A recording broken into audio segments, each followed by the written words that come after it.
In this course, we'll start with a simple overview of what it takes to add an API to your application, whether it's been around for years or you're just getting started. Our goal is to teach you to design an API which is useful for end users while respecting the HTTP concepts and REST constraints, which we'll review and describe throughout this course. And like any good design, it starts with a good definition. We'll define who will use our API and how they'll benefit from it. Then we'll talk about the nouns and verbs that our users will use and how to apply them in clear and expressive ways. Once we understand our business workflow and the structure, we'll dive into the HTTP concepts and REST constraints that help determine our design. Finally, we'll wrap up this course by covering common API design patterns you'll have to deal with. This list isn't exhaustive, but covers the most common ones. So let's get down to business and design some effective APIs. This course starts from the basis that you need to understand two primary things. First, you have to understand the business process that we're going to model. You can't build something you can't design. You can't design something you can't describe. For this course, our business process is buying a book online, so it should apply to anyone watching this. Second, you need to understand that HTTP is expressive and can tell our users, and by extension our applications using our APIs, a great deal of information and status that those applications can use. HTTP is not perfect and it has some major weaknesses, but we can accomplish quite a bit with it anyway. And finally, before we begin, I suggest you install a tool to view the HTTP headers. Within Firefox or Chrome, the Live Headers extension is sufficient, but the freely available Postman app is even better. On the command line, I would suggest curl. That's what most of my examples are throughout this course. Now, we won't be writing any code in this course, but it's incredibly useful to open the extension and watch what data is actually provided in the headers while poking around with the APIs you probably already use. That'll be even more important as you build your own API later. Welcome to Designing RESTful APIs. In this course, we'll talk through API design, what to consider, some things to exclude, and design patterns that'll fit no matter what. But let's talk about your API. To set the tone for the rest of today, let's understand one important aspect. API design is hard. It's a game of trade-offs. But more than anything, we want to be deliberate about our choices. Because first, we have to decide what functionality we want to expose. Then we have to determine how to expose it. Then you have to figure out the best ways to expose it. Then you have to adjust and improve as you figure out your assumptions and use cases were wrong or just sometimes incomplete. Finally, as you learn about your customers and unexpected use cases, you have to rethink some things from the ground up. Overall, it touches on some of the hardest problems in computer science. The challenge is that good API design involves naming things well while simultaneously describing how to interact with those things. Even worse, as the API sees the real world, the goals and the purpose of the API will evolve. This may require us to find better words to describe our efforts and adjust accordingly, which gets into versioning and backwards compatibility. All of this brings us to the first concept we'll cover, affordances. In the simplest terms, an affordance is something which allows you to perform an action or accomplish a goal. For example, a doorknob is an affordance which allows you to open a door. A switch is an affordance for turning on and off a light. When you consider API design, everything you allow a user to do is an affordance. The potential risk is that we have three different aspects in play. First, we have what the API allows you to do. Second, we have what the API makes easy. Finally, we have what you want to do. The user, what do you want to accomplish? When these three things don't fit, we may have a useless API, or maybe a powerful API that doesn't do what we need. But when all three of these are aligned, we have a unique combination that's incredibly powerful, but so subtle you don't even notice. For example, let's talk about coffee cups. A coffee cup is a great thing. It's ideal at holding a hot beverage, but they tend to get hot. Then along comes the amazing innovation of the handle. A handle is designed so you can hold a hot cup without burning your hand. But the great thing about a handle is that you can use it for hanging it on a hook. In this case, we have a goal with a simple solution that allows other use cases without any additional effort for the user. Of course, while APIs can be useful and powerful to accomplish many things, adding them is not as simple as you think. So let's talk about scenarios where you might need to add an API. There are 3 approaches that allow you to add an API to your system. Some are easier than others. First, we have the bolt-on strategy. This is when you have an existing application and add an API after the fact. This is often considered a brute force approach, but is the fastest way to get value from the API, since the underlying system is functional the whole time. This takes advantage of existing code and systems, so you don't have to refigure out anything. Unfortunately, there are some drawbacks. Poor architectural decisions and bad name decisions made years ago tend to seep through the system and cause problems in external interfaces with helper libraries and all the supporting client code in every single piece. As a result, these oddities never go away. Next, we have the other extreme, the greenfield strategy. This is when there's no underlying application or even necessarily business logic that you have to interact with. You have complete freedom and flexibility to do whatever you want and however you want to do it.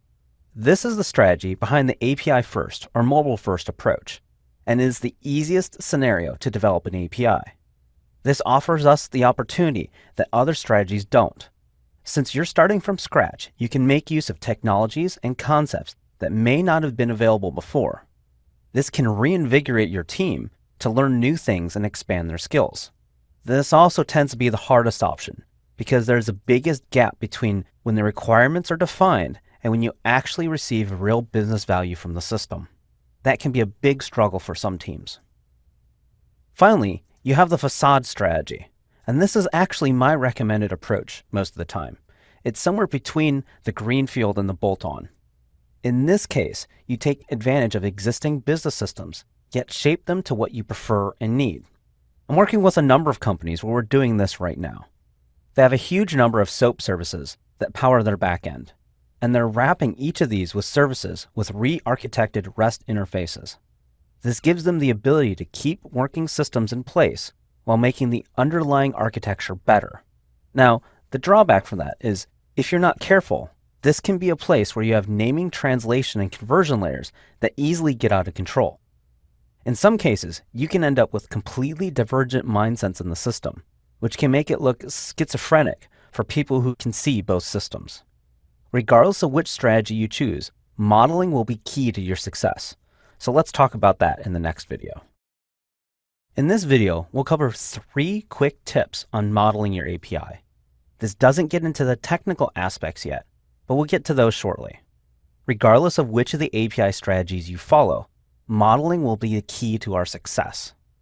You'll need to make sure that the capabilities or affordances make sense, are useful, and actually make your users' lives easier.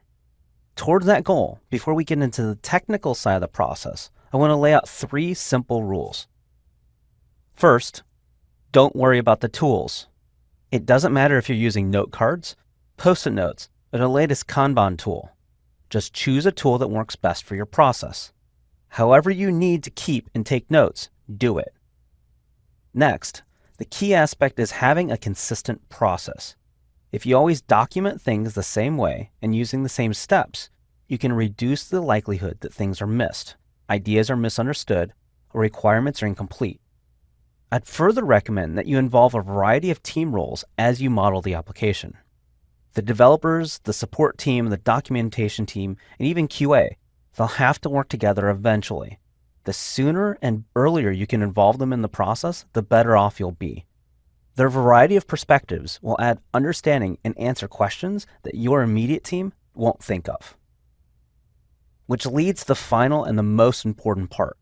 It doesn't count unless it's written down.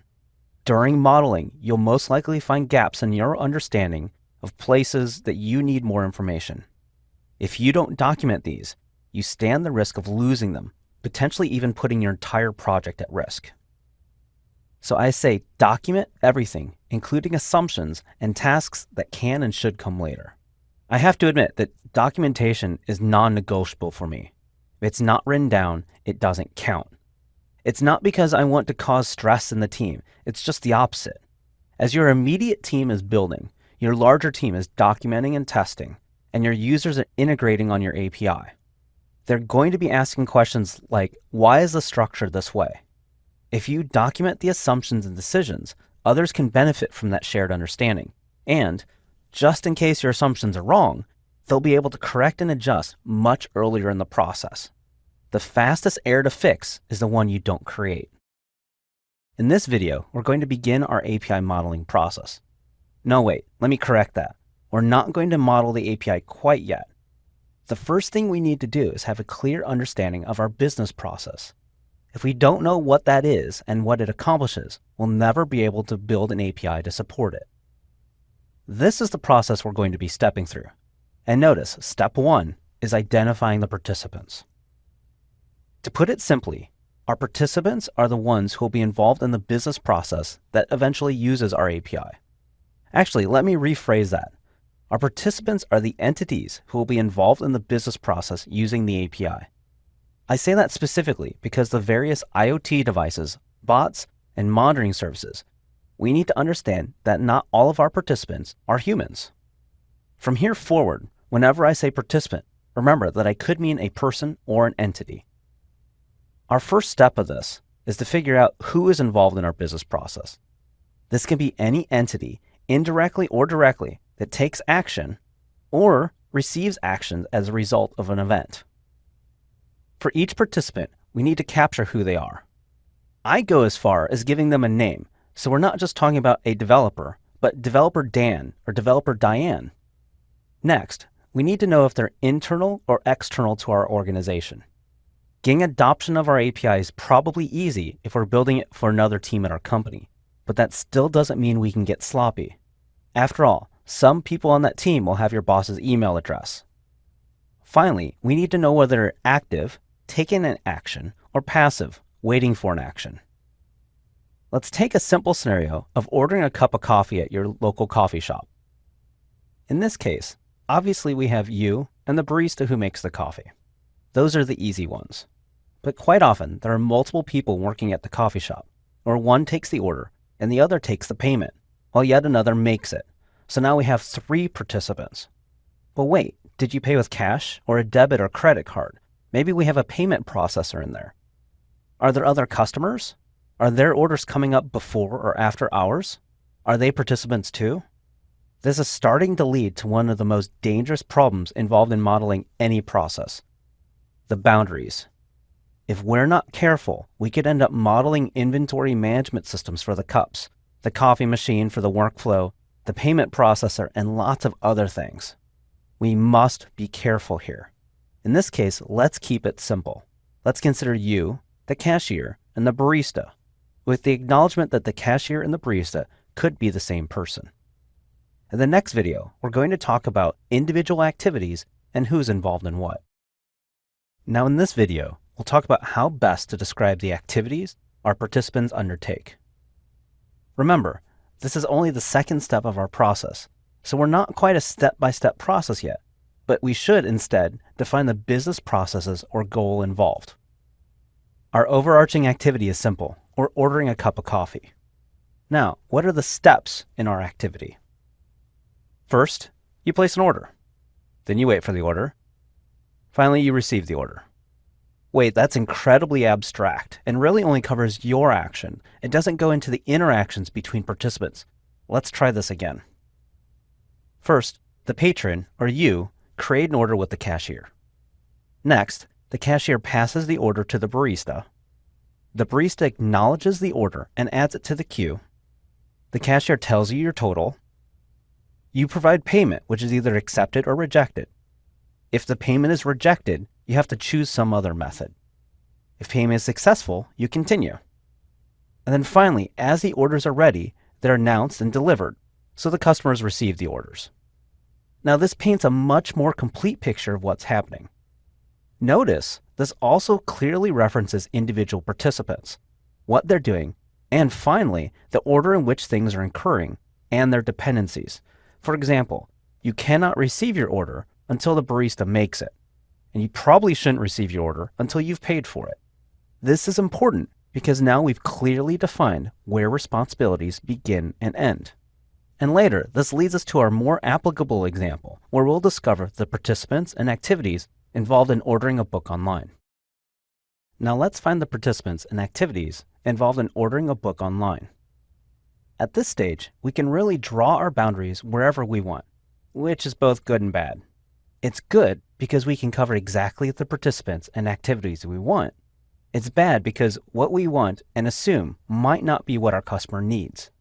This is one of those times we'll likely need to go back and ask our end user or product manager or whoever what they actually need. This is not the time to guess. And finally, we have to document the answer. So the first question is, who are our participants? Obviously, we have the customer. That's us. That's an easy one. Next, we can have a system administrator, but they're probably not involved in placing or fulfilling an order, so let's ignore that one.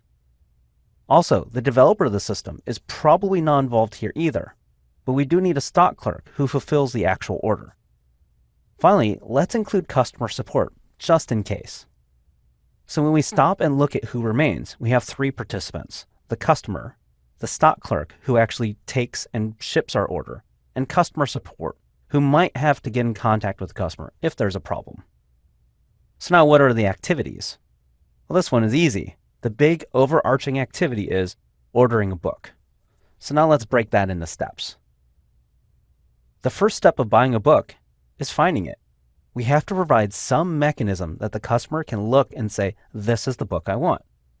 Then the customer adds that book to their cart. Now many customers, hopefully many customers, will add additional things to their cart and sometimes remove things from the cart. Realistically, we probably need to add this functionality at some point, but right now our activity is ordering a book online. 1.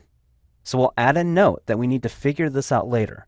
This is one of those places we need to go back to the end user or a product manager just to clarify things. Now we check out. If the book is available, the stock clerk retrieves it, picks it up off the shelf, and packs it for delivery. If the book isn't available, customer support may need to get in touch with the customer to cancel the order or make other arrangements. While most e-commerce systems aren't going to allow a customer to order something that's out of stock, sometimes inventory count isn't correct. So let's include this activity just in case.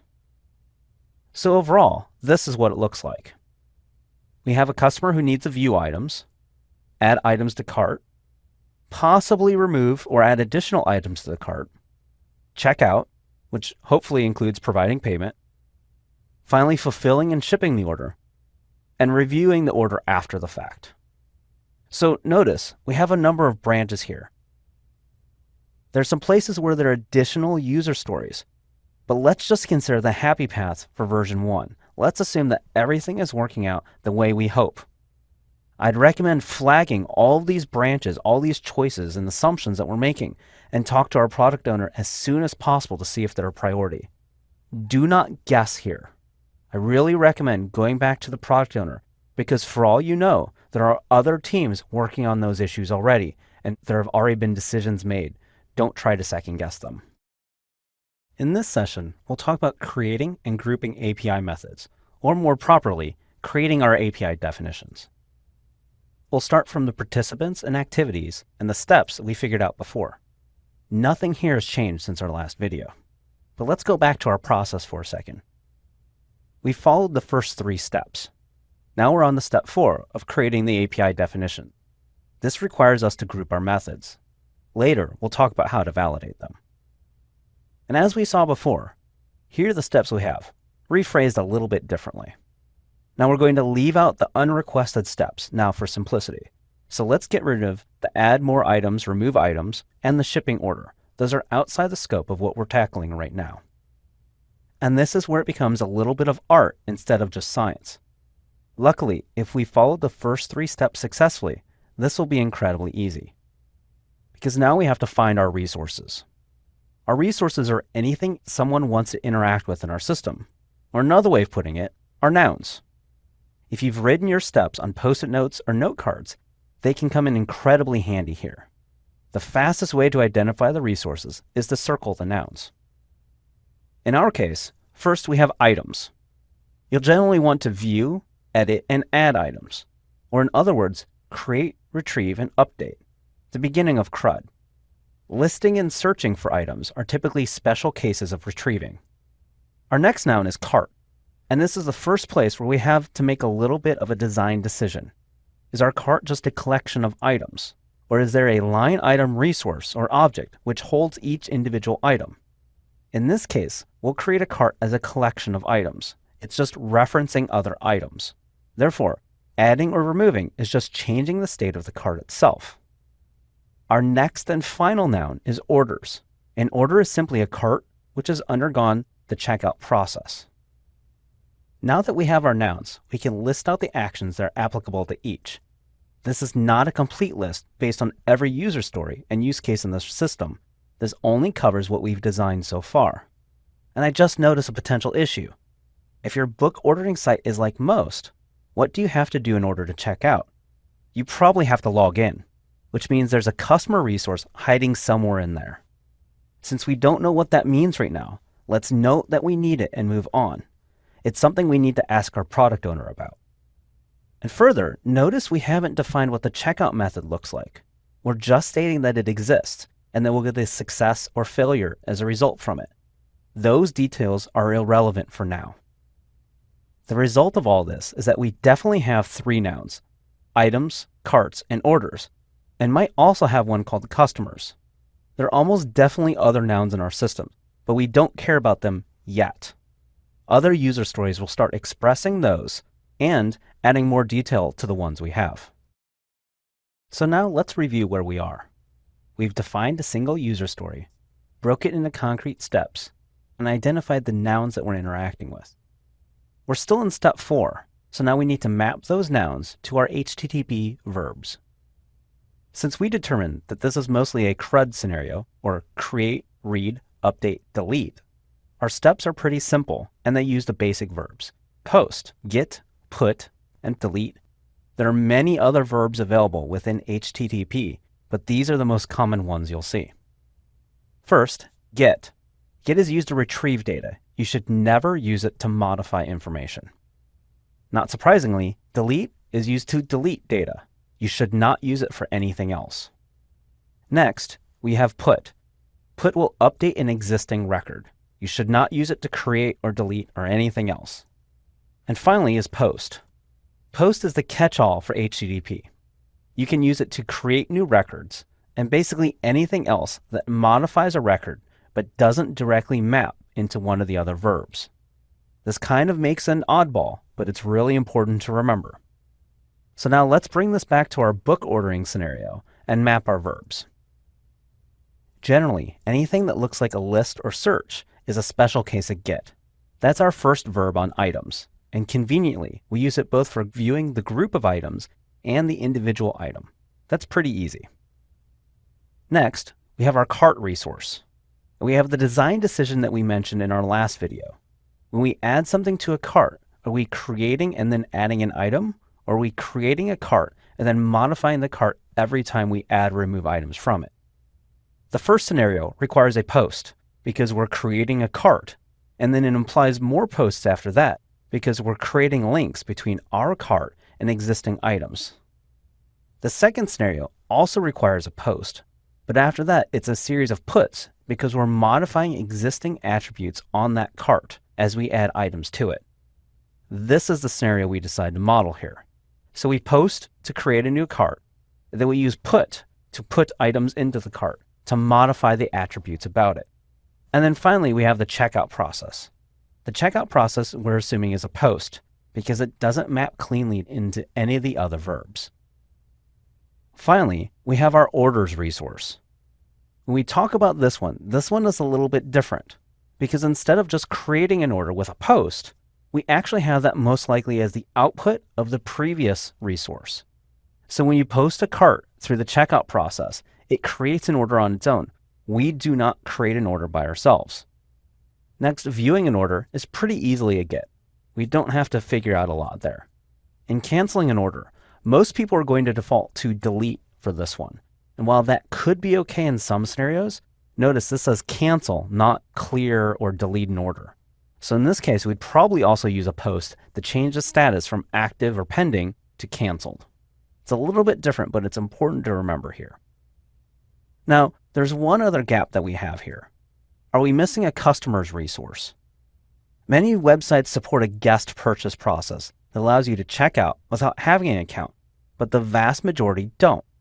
That means we'll likely have to have a customer creation or a user registration and sign-on process somewhere prior to this user story. At this point, we must go back to our product owner and check what they want. We're early enough in our design that we can consider either path very cheaply. A few weeks or even months from now, that change will be expensive. For now, let's assume that we'll have a user registration process, so we know that when a user makes a purchase, we know who they are. We are not going to handle the customer registration requirements at this point because we don't know them. And actually, let me take a brief sidebar on that point. Throughout this process, we're not going to know things, that it's not a problem, or maybe it's a small problem, but we can fix it quickly. The actual problem is when we just make stuff up. And be honest, if you're not asking the product owner or our customer, you are making things up. Please, please, please don't do that. If you know the vision and the customer, sure, the odds of you being correct might be pretty good, but something that you decided on your own without input could accidentally become a hard requirement to the rest of your team, and nobody realizes that was a choice that you made as opposed to something that the customer dictated. Now let's go back to the relationships for a second. When we talk about these resources, they all have relationships with one another. There's 3 particular types of relationships that we're interested in. The first type of relationship is independent. It means that this resource can exist on its own. The second type of relationship is dependent, which means one resource can only exist if a different resource already exists. To look back at our ordering book scenario, an order cannot exist without a cart previously existing. And then finally, we have the third type of relationship, and this is associative. This means that additional information is required to describe the relationship. To understand these a little bit more concretely, let's look at an example. Think of your favorite movie. In this scenario, movies and actors are independent. You can have one movie and you can have one actor, or you can have many movies and many actors. Alternatively, a movie has characters. If you have a particular character, that character can't exist outside the movie.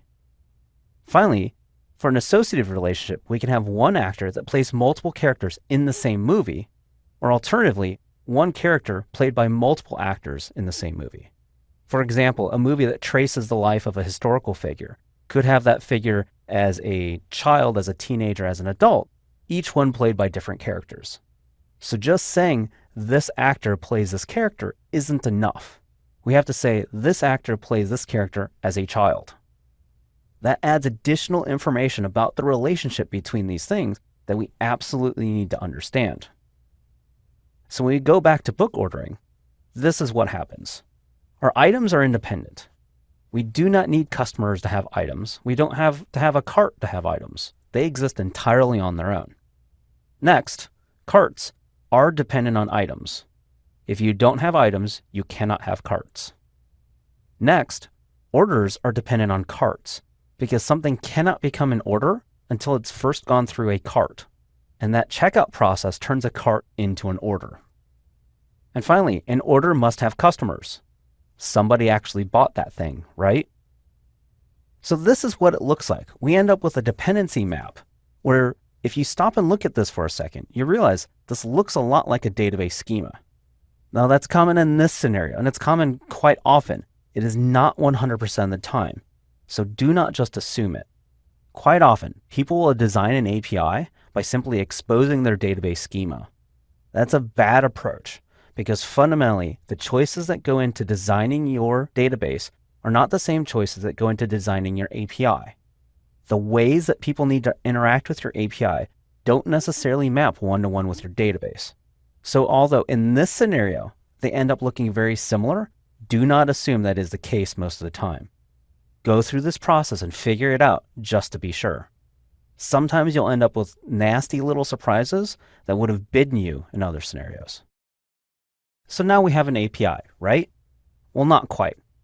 We have a design and structure, or to put it another way, we think we know what it'll look like, but we have yet to test it in the real world.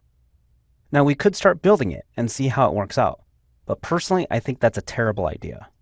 What happens if we spend weeks or months on this effort, and we miss something. Let's find a way to validate our API that's cheaper, faster, and will save everyone a lot more effort. Now, if you've listed out these individual steps on note cards, this gets to be kind of fun. I'd recommend taking a look at some of your other use cases and seeing if you can solve them by rearranging your cards. If you can map other activities too, great. If not, figure out which steps are missing. Either way, as we derive these steps from our activities, everything should map pretty cleanly together. If something doesn't fit, that's a red flag and we need to go back a few steps to make sure things work. Alternatively, and I've done this before quite often, let's write some code, but not code for the API. Instead, let's write code as if our API existed already. This means that we're going to step through each of our API calls as if the API existed. We don't care if this code compiles. It's not like we can run it anyway. We're just trying to figure out if things make sense. In fact, if you want to do this on a whiteboard with a colleague or two, that's best. This only gets us so far, but it's often enough to find the big issues and even annoying structures. Even if you don't take this approach for your API, you can still apply it later as you build your SDKs, which I'll talk about in a later section. So keep this approach in mind, even if you don't want to do it right now. And alternatively, and probably my favorite approach, is to use a micro framework. You can use something like Happy.js in Node or Slim in PHP to accept incoming requests, validate the corresponding verbs and URL patterns, and return static HTTP response codes and payloads. In most cases, as long as you're familiar with your framework, you should be able to implement the basic API calls in a matter of hours to a few days. In my opinion, this is the absolute best approach because as we build the real functionality of our API, we can plug it into this framework and eventually watch things come alive together. Now note that I said HTTP response codes. We haven't discussed those yet or how to structure your payloads, so you may not be ready for this step quite yet, but we'll address some of those in Chapter 3. The final and most common approach for validating an API is by documentation. In this case, we want to write the documentation as if the API already existed. That means we need to describe the endpoints, list out the individual parameters, include the response codes and how you get each, and show the individual fields which are returned in the API. Our goal here is to write documentation that we can hand to other teams and have them accomplish their goals with our API. You'll most likely want to include some curl commands or similar to show what these calls look like. Most teams should be able to accomplish a rough draft of this documentation in just a few days. And while there are great documentation platforms and tools out there, I suggest a simple Google Doc. It's not because that will be our end structure or format. This is merely for speed. One benefit of this approach is that you can share it with other teams, partners, and even potential customers. They all give you feedback to describe what they want or need to accomplish and if this information will help them. Now, there are two big drawbacks to this approach. First, most teams will want to make this documentation perfect. Your documentation people may want to make sure every phrase is perfect and ready for public sharing. This is not our goal. Our goal is to get feedback from other teams, partners, and customers. We need clear and concise, but not perfect. Second, some people will believe that documentation is the last step of a project. When people see yours, they may believe you're almost done with the API. Make sure to tell them that the documentation is for evaluation and validation, not that it's because it's complete. And the single biggest benefit to this approach is simple. The documentation's almost done. Now as you build the API, you can make sure to keep this documentation up to date, and it's a small, marginal effort, not a massive effort at the end. Your product owners and your customers will thank you. Now that we've modeled and validated our API, we need to get familiar with the medium that we're actually using, HTTP. HTTP is great in that it underlies the entire web. It's well documented and understood by clients and all the tools out there, and is the usual foundation of a REST API. Unfortunately, this leads to the first misunderstanding that's worth explaining. HTTP is a protocol. XML is a markup language. JSON is a notation. There are XML standards that can add structure and meaning to it. and there are JSON specifications that can add context and descriptions to that. Unfortunately, REST is none of the above. It's not a standard, it's not a specification, and it's not a protocol. In fact, there are all kinds of debates about what is RESTful, REST-ish, all the variations of that. While there are specifications for things like URLs and XML and JSON and HTTP, there are very few formal requirements for REST itself. There are lots of preferences and even more opinions. We'll talk about those later, but for the purpose of this session, but remember that REST is a generally agreed upon set of principles or constraints. For better understanding, I use a simple analogy. SOAP, or the previous way of designing APIs, is a lot like getting a mortgage. There's a very fixed process. It's a very detailed process with numerous instructions throughout. There's a ton of documentation up front to tell you about every step of the process. There's detailed scenarios. If this happens, then do that. And there's complex error handling. If something doesn't happen the right way, there's a detailed process for resolving that as quickly and easily as possible. As an alternative, REST is like borrowing money from a friend for lunch. There's very few requirements. They have to have enough trust that you're going to compensate them, that you're going to return that in some way. There's no documentation at the beginning. As you learn more about the interaction, you learn how to improve it next time around. Most importantly, it's flexible based on the needs of both you and the other party. This flexibility is great. It gives you the opportunity to maybe buy them lunch tomorrow, to return them money, to give them a gift. There's a variety of different options. Unfortunately, this introduces ambiguity. This ambiguity has to be figured out and resolved, which brings us back to HTTP. HTTP is a well-understood protocol that is both simple and powerful in its implementation. Every HTTP request and response has two parts. They're the headers and the payload. The payload is the HTML, the JSON, the XML, or whatever comes back that you can view, interact with, and process. If it's just HTML, it's usually presented to the user on the screen. In this video, we'll cover the most common HTTP headers and response codes. By default, this information is often hidden because it's simply not useful to end users. Or worse, it's confusing because the end user can't do anything about them. But right now, we need to look at them. In order to get access to this information, we need to do one of a couple different things. If you're working in Chrome or Firefox, check out the Live HTTP Header add-on. It's the fastest and easiest way to see the headers on each request. Or if you prefer the command line, I suggest using the -I command with curl. So we simply type curl -I and the name of the API we're going to hit. In this case, GitHub. We run this command against the GitHub API. We get back a list of headers. In most cases, most of these will be meaningless to you. But if you're an API client that speaks HTTP, these are important. First, we have the 200 response code. Everything from here on out interacting with this API will be dependent on that. And that's because HTTP response codes are important. The first one we have, that we just saw with the GitHub API, is 200 OK. Because it starts with a 2, it means the request was successful. There are other codes that begin with a 2 that also mean success, but are more specific. We may also run into the 201 created.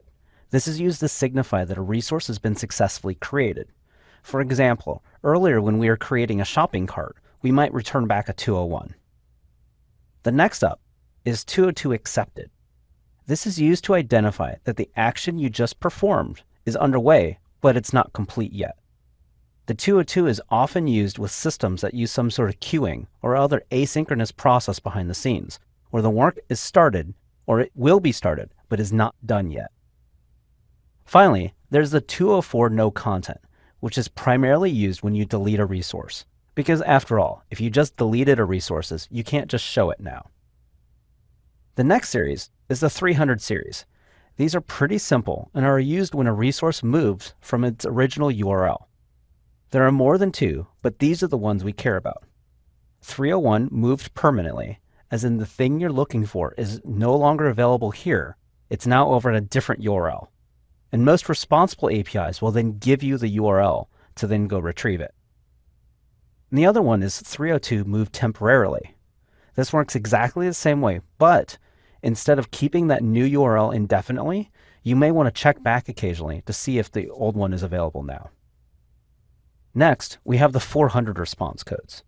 The 400 response codes are actually my favorite because when used properly, your API can be incredibly descriptive with just a few bytes. The first error code, or the 400, denotes to the client that the most recent attempt failed due to the client itself. While this is a perfectly valid code to use, I recommend being more specific whenever possible. One way to get more specific is with a 401. The 401 authentication required error says authentication is required. It doesn't signify whether the operation would have worked or not, simply that authentication is required before you can do anything else. Next, we have the 403, which is almost the exact opposite. In this case, the user was authenticated, the request was understood, but explicitly failed. You might see this if you attempt to delete a resource with incorrect permissions. Finally, we run into the commonly seen 404 response code. This signifies that whatever resource you are looking for was not found. It doesn't mean it did exist and you didn't find it. It means it does not exist. That's a key thing to remember. Overall, there's really 5 classes of HTTP response codes. All of the 200 mean success. All of the 300 mean redirect. All the 400 means the client had an error, as in you interacting with the API had an error. The 500 series means the server itself or the API has an error. From a developer's point of view, there's absolutely nothing you can do to fix a 500 error. That's entirely on the server side. And the one we skipped was the 100 series. While they're available, you're unlikely to see them in the wild. As you build your API, you may want to create additional response codes to be more specific to your errors or even your industry. Don't.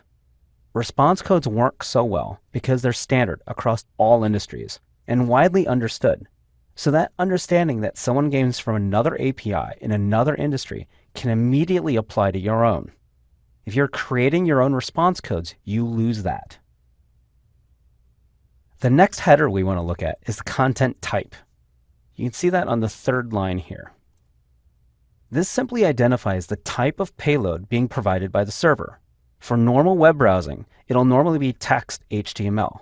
But for APIs, we'll normally see application JSON or potentially text XML. Of course, that describes what the payload is, not how it's structured. If we want to understand how it's structured, we need to look at the media type. In this case, GitHub media type. Media types are specifically named and structured payloads that allow a client to be customized to handle them. In this case, the GitHub media type tells us that it's the GitHub media type version 3. There are specifications for media types that are under active development. We'll cover those later. Finally, we have some headers that are custom to the particular API that we're interacting with. In this case, the GitHub API gives us information on the rate limit, specifically how many requests are still available, and when they reset. It's worth knowing that these things are available sometimes and entirely optional. This is custom to the API we're using, or in this case, building. As I noted earlier, REST is not a formal specification or standard itself, but it often uses some standards and some principles or constraints. In this video, we'll talk about those specific constraints. The 6 constraints serve to establish the expectations and create some structure and patterns around the flexibility of REST. These are not hard and fast rules, but should be considered guidelines and best practices for implementation. Like any best practices, you can choose not to follow them, but it may make your API harder to understand, use, and eventually adopt. The first constraint is that an API should be designed for a client-server architecture. This is the internet, so that shouldn't be too surprising. The single biggest benefit to this setup is that it allows us to vary the implementation details, upgrade paths, and scalability of each independently of the other. The second constraint is that the API should be stateless. This allows each and every request to stand on its own and be processed or rejected independently of any other request in any order that they're received. The ability to process requests independently of each other allows us to isolate request failures and still continue and scale our systems better. Specifically, this gives us the ability to add more servers when our API is successful and as we get more users. We don't have to worry about shared sessions, sticky sessions, other complexity that comes through a shared state.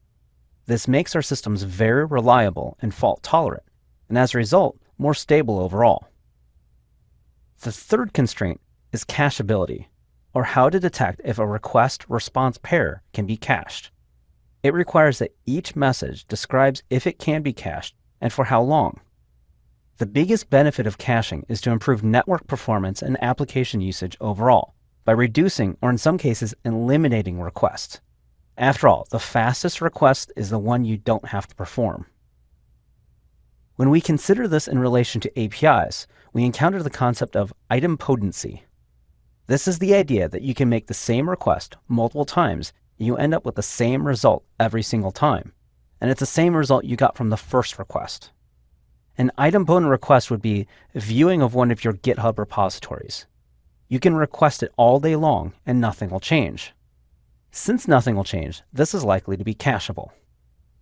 Alternatively, there are operations which don't leave the server in the same state, such as creating a user. If you run the command once, you create one user.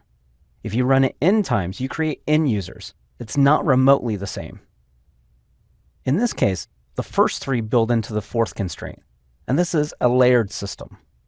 Basically, it means that your client should not be built on the assumption that it's communicating directly with the server. There can and often will be additional layers between the client and the server itself. Those layers can be caching and a variety of other components. We do this on the web every day when we have web servers talk to database servers. Most of the time, this just works. Unfortunately, it can often introduce invisible dependencies. For example, web applications. When you first build a web application, it's common to connect to a database directly by IP address instead of some local domain name. The problem with this is that the odds are that the IP address is going to change at some point. It could be by accident, by a switch failing, or it could be on purpose as you got a new server. Either way, you've broken things by depending on the network configuration instead of using something as simple as DNS. By not counting on the client interacting directly with the server, we can insert components and even entire subsystems between the two without disrupting the flow or the application itself. This architecture gives us the ability to add things like logging, access control, and caching to the system without architecting them in on day one. The API management companies like Apigee and MuleSoft and many others take advantage of this aspect to insert logging, access control, and even load balancing between you and the actual API. Basically, layers give us flexibility to improve and evolve our system as our requirements and our architecture changes. In this video, we'll talk about the final two constraints for a REST API. The fifth constraint is optional, but probably the most powerful. It's the concept of code on demand. The concept is that when a client requests a resource, it also receives the code to act upon it. The real power is that the client doesn't have to know what is in the code. It just has to understand how to execute the code. The primary benefit is that the API can grow and extend itself without requiring the client applications to upgrade. We can get this new functionality for free. At first glance, executing arbitrary third-party code sounds like a security nightmare, and it could be. But can you think of anywhere on the web or anywhere in your application that's already doing this? Most of the internet does this with JavaScript. When you load an application such as Gmail in your browser, it also retrieves the JavaScript required to interact with that page. Your browser doesn't even need to know what's in the JavaScript. It just needs to know how to execute it. More importantly, as new features and functionality become available, they're immediately available to the end user without requiring a browser upgrade. Code on demand isn't nearly as scary as it seems. Now let's cover the final and probably the most important constraint of all, uniform interfaces. There are four key principles that make up a uniform interface. First, there's the concept of identifying our resources. Each resource should be uniquely addressable by a particular URL. Generally, there will be one and only one way to access this resource, but that is not a hard requirement. Think of the buildings on your street. They're also uniquely addressable. That's how they get mail. Next, You need to be able to manipulate or interact with those resources through those representations, through those URLs. Every interaction with a given resource should happen through the identifier we already gave it. It's worth noting that this isn't just adding an ID parameter at the end of the URL, but having the ID as part of the URL. It's a subtle but important distinction. The next principle of uniform interfaces is the concept of self-descriptive messages. We've already seen this a little bit with caching, but this is important because by making the messages stand alone with their own processing and caching information, we can create and use different types of messages very simply. Our client only needs to know how to retrieve and execute those instructions, like the JavaScript code on demand that we already covered. The final principle of uniform interfaces is called Hypermedia as the engine of application state, also known as Hadios or Hadios, which is the worst name for a children's breakfast cereal ever. Fundamentally, it's a choose-your-own-adventure book. If you've never read a choose-your-own-adventure book, you don't read the pages in consecutive order, 1, 2, 3, 4. Instead, you start on page 1, and every time your character is faced with a choice, you have the option to turn to one page for one choice and a different page for another choice. And the pages you're allowed to go to are based entirely on the choices you have at that moment. This is how Hypermedia works. At every point in the API, there are different things you can do with the API. And instead of having to go to the documentation to figure out what's available, each and every link is available within the API. So what does this look like in practice? Here's an example from the GitHub API. So we just hit the API just like we did before, api.github.com. And now what we're going to see are a series of links. This is incredibly powerful. Notice that each of these URLs, let's look at the keys URL, and this is the results from the GitHub API. Notice that each of the URLs has a specific named item that we can reference. Our client application doesn't have to remember how to create the user URL. It can simply ask the API for the URL that is based on this name. If you think about it, that's how humans work too. We don't remember what the logon URL is for Amazon.com. Instead, we go to Amazon.com and we skim the page until we see a button labeled sign in, login, or something similar. APIs can work exactly the same way. Also, we don't have to memorize the link to get to the books section of the site. Again, we visit the web page and skim for a link labeled books. When our client applications don't have to remember the specific URLs for each and every action or link we want to visit, our clients can be simpler, kind of dumber, and as a result, much more flexible. More importantly, as your API adds additional functionality, you can just add it, and our clients can update automatically. And all this comes from the simple constraint of uniform interfaces. Now that we've covered your nouns and verbs and what REST is, let's talk about some of the common API design patterns that you'll use to tie them all together. We'll start with authentication and authorization, which are affectionately known as auth-in and auth-z. First, we have to remember that they are different. Authentication is establishing who you are. You do this every time you use a website with a username and password. When I log into my banking website, I establish that I am Keith, and it allows me to continue. But that's not where the process stops. Generally, once you establish who you are, it's important to verify what you're allowed to do, or your authorization. Most people confuse the two, and they design permission systems based on every user having one specific set of permissions. For example, when I log into my bank website, it only shows me my accounts. Those are the ones I'm authorized to see. If I see your bank account, that's a huge security breach. The same applies in APIs. Many APIs have tiers of access based on the user's role, their group membership, regular versus admin users, payment or subscription level, and a variety of other things. This authentication and authorization can be implemented in a variety of ways. First, we have an API key. This is a long string issued by the API provider and either appended to the URL or included as a header in the request. This is by far the simplest and easiest way to deal with from any programming language, framework, or even curl on the command line. There are two downsides we have to consider though. First, if we include this key in the URL, it's convenient, but it's going to be captured and logged by every cache, router, and device between us and the API itself. This is not secure. If we move the key to the headers, that's much better, but we're still stuck with the problem that this key can't be rotated easily if it's compromised. We may have to update all of our applications, which may require redeployment in a variety of different places. The second common approach is to roll your own protocol. The benefit to this is, well, there are none.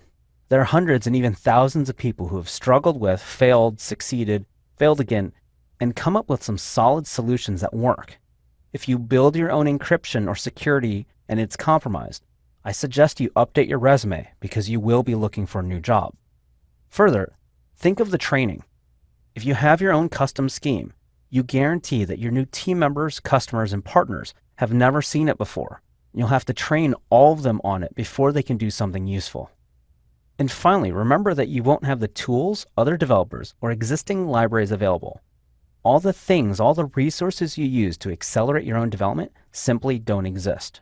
You're stuck building everything yourself. It's like a mechanic who builds their own wrenches. It doesn't make sense. The final and the most common of the API authentication approaches is OAuth. OAuth is actually an authorization protocol. It doesn't define how you authenticate, just that you must authenticate with a trusted entity. The access token you get back describes or internally maps to a description of what actions you are and are not allowed to do. That's where the authorization comes in. At this point, OAuth 2.0 is the recommended approach for APIs. It's not always well understood, but it's widely established and used by your favorite APIs. There's a massive ecosystem of tools, libraries, documentation, and even training options around it. Unfortunately, it's not always the easiest or the fastest. And in all seriousness, it's not something you want to build yourself. There are tons of commercial and open source solutions out there. Try those first. Now for the single most contentious and hotly debated issue in all of API design, versioning. While I value being semantically proper as often as possible, I've designed and built APIs for production usage at massive scale, both in terms of traffic and the number of people using it. So I will always push for clarity of purpose and ease of use more than anything else. There are two primary schools of thought here, versioning in the URL or versioning via the accept header. First, let's look at the accept header. When you make a request to an API, you should have the accept header, which tells the API, these are the data types and the formats I understand. Please send one of them. This is called content negotiation. At the first level, the data types could be as simple as XML versus JSON. That's where most APIs will begin and end, and that's acceptable as long as you can parse the result. At the next level, the data type could be a specific type or structure of JSON or a media type. We'll cover the details of that in the next video, but for now, know that a media type is simply a well-defined structure that both the client and the API know how to handle. At the third and final level, we can have media type versioning. This gives the clients the ability to say, I want version 3 of this media type of this particular flavor of JSON back, and the API knows how to respond. Semantically and according to the original version of RESTful APIs, this is the ideal. This is what we can and should strive towards because it allows the client application to know what versions it can use and ask for the best one for its needs. It's important to remember that that is what the accept header is for. It's for defining how we'd like the data. That said, it's hard to do. Not because JSON is hard or media types are hard, but because we can lose clarity. This is what one of those requests looks like. At first glance, this looks easy to understand and mentally process, but notice that the URL, which is what we normally pass around and share, is missing a piece. From the URL, we know what data we're getting, but we have zero understanding of which version. Therefore, while it is considered impure by a lot of API designers, I opt for the second form of versioning, in the URL. When you look at the URL of one of these requests, we know exactly what the developer is asking for and expecting. We can copy and paste the URL, and even if someone forgets to include the headers, there's no question or additional effort required to figure out what data is involved. In practical terms, this may look like a V1 in the URL, or even something like this from the Twilio API. The 2010-04-01 portion of the URL is the versioning. Here's a fun little side note about versioning. Do you think Twilio hasn't changed their API since 2010? Of course they have. I can think of a half dozen major changes and additions just while I worked there. The important thing to understand is that none of those changes have broken backwards compatibility. Therefore, they never need to change the version. So regardless of the approach that we choose, we still don't get away from content negotiation, but we've eliminated a little bit of ambiguity from the process. Once again, this strays from the vision of REST just a little, which will annoy some people. That said, it's consistent with many other APIs out there. But even more important is consistency within your APIs. If your organization is launching numerous APIs, make sure you do it the exact same way every single time. This means that as your users, whether they're internal teams or partners or customers, as your users gain understanding on how the API is designed and works, consistency means that the understanding can be applied over and over again. No one has to relearn how to do things. In summary, either approach is acceptable. Header-based is more proper, URL-based is more explicit. Regardless of which you choose, consistency and clarity should be your goal. During this course, we've spent a lot of time talking about how to identify the key interactions with your API and how to design them, but we've left out one key piece, the actual data. We haven't talked about how to choose what data needs to be in the payload and how to structure it. In most cases, people will say JSON and name value pairs are fine, and not worry about anything else. And I admit that a flat key value pair structure is incredibly easy to consume. The drawbacks are that it becomes harder to extend and almost impossible to add detail about the data. Remember from earlier, one of the REST constraints is uniform interfaces, and within that, our messages should be self-descriptive. Therefore, we should do something more expressive than simple JSON.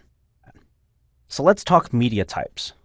A media type allows us to use a commonly structured JSON file to move data back and forth. The biggest benefit here is that there's a growing ecosystem and usage patterns around each of these formats. None of them have a huge following yet, but there are libraries, active discussions, and examples using all of them. Let's walk through 3 of the more popular media types so you can start to understand the trade-offs. First, we have Collection JSON from Mike Amundsen.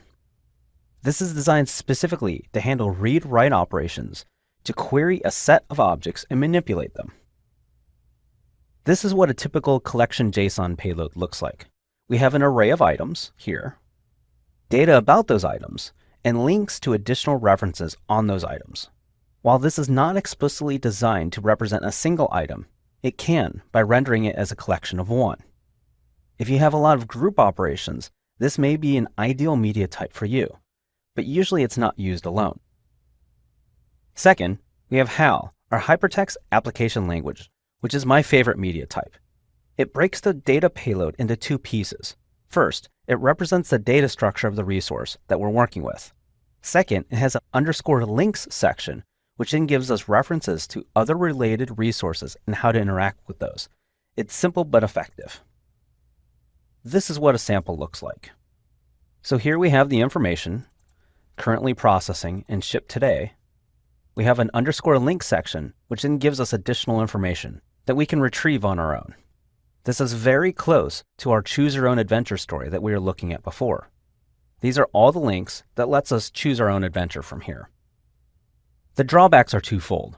It can be a little verbose with all the fields, but realistically, it's not significantly worse than any of the others. More subtly though, the links section is an odd construct. It's describing the resource and how to interact with it, but it's outside the context of the data itself.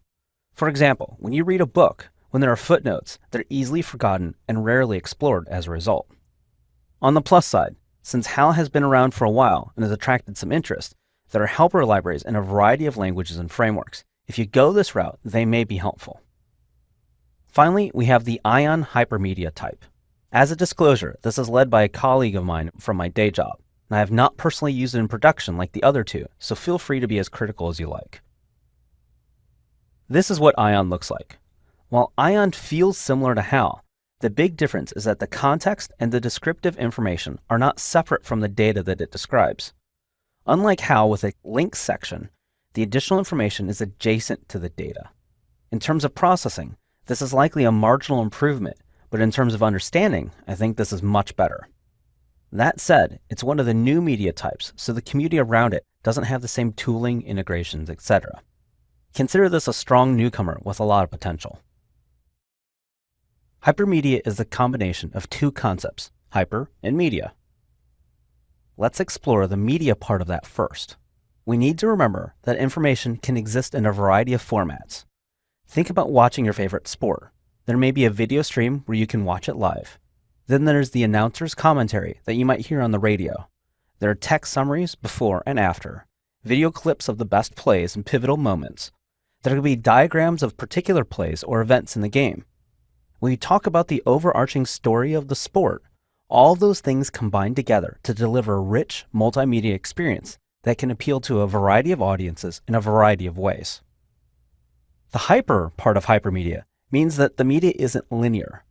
For a sporting event, you watch it beginning, middle, and end, and it doesn't have meaning in really any other order. Combine these concepts together, and you have the modern web experience. It's effectively a choose-your-own-adventure book. You don't read a choose-your-own-adventure book in order. Instead, you start on page 1, and every time you're presented with a choice, you are led to a different page. It goes on and on until you complete the story. Combining this with our uniform interfaces constraint and the self-descriptive part of that, we can think of our API as a single entry point or the base of the API. Then as we interact with different resources, the API itself presents us with the additional links or paths to take the next actions. Even better, there are different discovery documents and formats that are currently under development that might tell our API client how to interact with the API. This is what it looks like in practice from the GitHub API. We enter through a fixed entry point, api.github.com. When we make a request, we get back a series of URLs. Now we can stop and explore any of these, such as the feeds URL, and make a request to that. Now, every set of options that we get are contextually based on where we are and what we're doing. Alternative to using Postman, you could also do the same thing from the command line. Here, we'll just make a simple request to the GitHub API. And you can see we get back the same list of URLs. And once again, we can go ahead and grab any one of these URLs. So we can say the events URL. We can make the next request to that URL, and we can see that the content has changed, and more importantly, the URLs available from here have also changed. So once again, the API is giving us information and the options that are available from the context of where we are and what we're doing at any given time. Most of the major APIs that you see and hear about now are doing something similar, though they're usually using one of the media types we talked about earlier. Okta, for example, uses HAL throughout. Before we move completely out of the API design aspects, I want to talk about one of the unsung heroes of API usage, headers. We talked about headers much earlier in the course with regards to HTTP response codes, and then again in relation to versioning. But let's stop and really consider two more aspects: content negotiation and caching. First, content negotiation is the idea that an HTTP client, whether it's a browser or an application, can make requests to the server, and together they can find a format they can both understand. To see this in the real world, if you've ever traveled internationally, when you approach the ticket counter for your flight or your train, the clerk may greet you in multiple languages. In Montreal, for example, they say hello, bonjour, and then you greet them back. They know what language to continue in based on your response. They've effectively said, do you speak English or French, without ever having to explicitly ask it. Clients and servers do the exact same thing with the accept headers.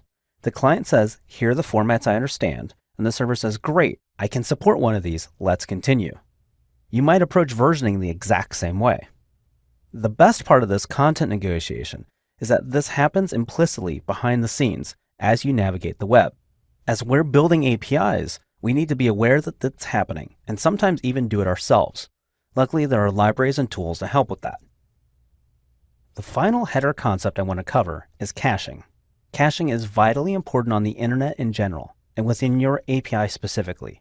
Remember, the fastest request you ever have to handle is the one you don't have to. The specific header used here is the E tag, which is generated by the server and returned to the client. This is how it works. A client makes a request just like normal. The server generates the response, and generates an E tag to go along with it. Quite often, this is just a hash of the response. Now, before the client makes its next request, it uses the head verb to just get the headers, including the E tag. If the data is the same, the server returns the same E tag. The client recognizes this, and the request is complete. While this may initially seem like a lot of extra effort, you just reduce the work from retrieving and parsing the entire payload into a few dozen bytes and zero work for the server. That's a win overall. Now, alternatively, if the data has changed, the server returns a new E tag, the client recognizes this, and then it makes a full request as expected. Now, in this path, you suffered a small delay in terms of the extra request, but for some datasets, you'll make that up in bandwidth and time savings over and over again. If you're building mobile applications with a potentially unstable connection, this is even more important. Now let's talk documentation. Before we get into what we should do, let's kill off some bad ideas first. If you're distributing documentation via PDF, please stop. While your intention might be great, you'll have the problem of multiple versions floating around, no one knowing which version is right, and your customers never knowing if things are quite right. If you really have a 100% private API and you don't want to share your documentation publicly, a Google site or similarly password-protected tool is much better than a PDF. Alternatively, if you're posting your documentation on WordPress or some other CMS that's marginally better but still not great, when your API changes, the first question every user will have is, what has changed? Or what do I do differently? If advanced users can't diff the new docs with the old and understand what has changed, you're hiding vitally important information, probably by accident. Now let's consider some better options. But before we talk tools, let's talk goals. What are our goals for our documentation? First, whatever tool we use needs to be code snippet friendly. These are API docs. They will have code, and it must be simple and easy to copy, paste, and experiment with the code. Syntax hiding is absolutely mandatory. Next, we need version control. This is helpful to our users, which I already noted, but it's also important to our team. As things change, improve, or expand, we need to put the same rigor into our documentation review as we do for our code reviews. If your API is revenue generating, remember that mistakes here will cost you money. Next, we need something that's easy to update. While some documentation writers are comfortable in an IDE or even just Vim, not all of them will be. We absolutely need things to be as simple and straightforward for them as possible. Finally, it needs to be searchable, not only internally on the site, but Google needs to be able to crawl it too. This is a core requirement for me personally, because if it's not findable, it does not exist. Thinking about tools, a wiki is actually a strong option here. Whether you're looking at MediaWiki, Confluence, or something else entirely, most have syntax highlighting built in or as a simple plugin. Obviously, since it's a wiki, version control is built in, so that's covered. Even better, the skills required to maintain the site are very minimal. Overall, it's very good. In fact, search friendliness is very high for MediaWiki. For Confluence, we have to be a little bit more careful to make sure that this is an internal or an external site. The only real downside of a wiki is that there usually isn't a staging or a review workflow. When you're launching a new component of your API, there's not an easy way to say, don't publish this page or section, or even just show it to these people for review. Fundamentally, that's not a huge drawback, and a wiki is probably better than what you're doing now, so don't let that derail your efforts. Alternatively, there are some great static site generators out there. I've personally used Jekyll, which is Ruby-based and very simple to configure and start loading content. Syntax highlighting is very easy via plugins. It doesn't have version control built in, but if you're storing the pages in Git, you already have that. In fact, Git will let you have different branches for different versions of the docs and even private branches from other repositories. So it becomes relatively easy to maintain and definitely search engine friendly because it's just static HTML. The downside is that you're still working in raw text.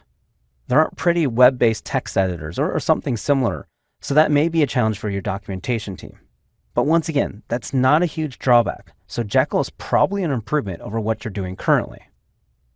But right now, my favorite tool is called Slate.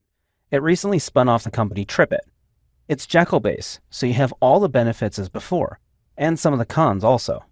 But they made some significant structural improvements.